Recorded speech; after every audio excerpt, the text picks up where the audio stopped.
Hello, peoples. So, sorry about this chapter being really late. I had the flu pretty badly and I felt like crap, so I just didn't want to record anything. However, I haven't really missed a review since I started these reviews, and so I hope to keep that going, make a tradition out of that. So, here we are. First of all, this chapter 639, was really good. Very actiony, even though it's not really a word. So it's not something I can review too well without just, retelling the story to you, since it was so actiony, but here we are, so let me try. You can probably hear it that I am still really sick, but yeah, anyway.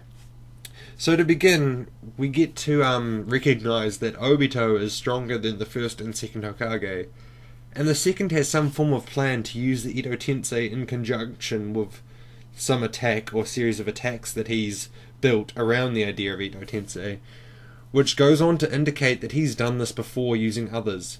Cruel, Tobirama, very cruel. Although I can admit that I see the usefulness of this during war. I mean, picture this. You just fought with a whole group of enemy village ninjas, and there was one in particular that was quite powerful and gave you a lot of trouble. You kill this one, and then use one of his comrades to summon him. But yeah, he does his hearty attack, which was some serious Conan shit, right? But I mean, you guys weren't expecting that to work, right? I mean, it's the Jubi. So naturally the third has his go at Juubito, or Obubi, but ultimately it fails because Juubito is using these black chakra balls as an attack and also as a shield. And basically they take on the properties of dust release but can change its shape as well as its physical state, i.e. from solid to liquid. So Juubito uses this to just destroy all of Hiruzen's giant ninja stars. Also, Hiruzen speculates that it's a 4-element combination, which leads me to believe that the combination is fire, earth, air, and water. Simply because dust release is made up of fire, earth, and air.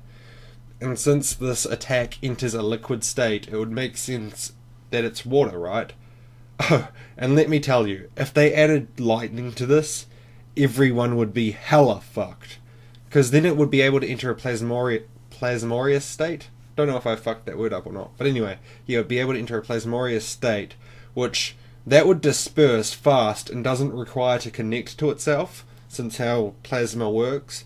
In other words, anyone within a radius of Juubito would just die. Just die.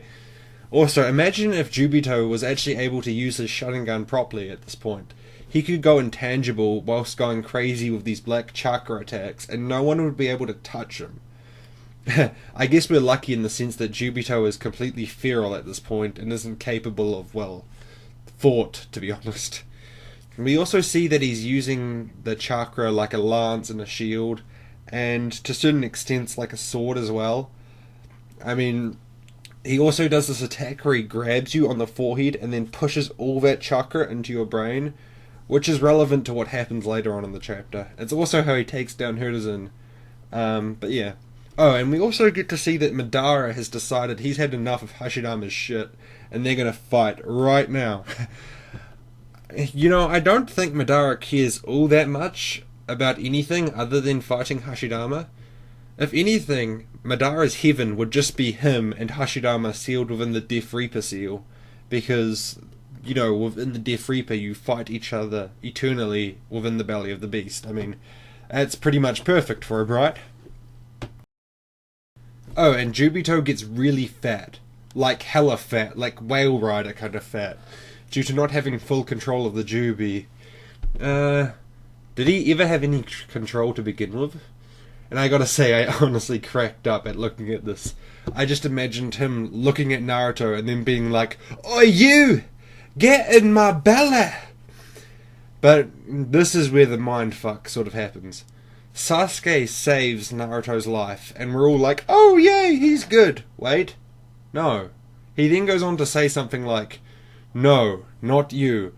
I will be the one to delete the past." I mean, this is Sasuke saying he plans on killing Naruto, isn't it? I mean, what else could it mean? Fuck, Sasuke, to me, you're just... You're clouded in mystery with a slither of stupidity. I mean, he entices me. I find like his story very curious, but I also find him quite stupid at times. He's like on his menstrual cycle all the time. He's so bitchy. And then the chapter ends on Juubito grabbing Sasuke and Naruto's faces with that black chakra orbs, and oh my, we're fucked. Well, let's be honest here. We can all pretty much safely say that they won't die. Even if Minato doesn't make it in time, something will happen. That's the woes of having a main character. You can't really die until the very end. Well, not unless you have the ability in collecting the Dragon Balls, but yeah, I don't really see that happening here. Anyway, that's it for me this week, guys. Sorry about this one being really late. Hopefully this coming week's chapters review will be on time as usual. But anyway, hope you all enjoyed. Leave your comments down below. Have a great week, and peace!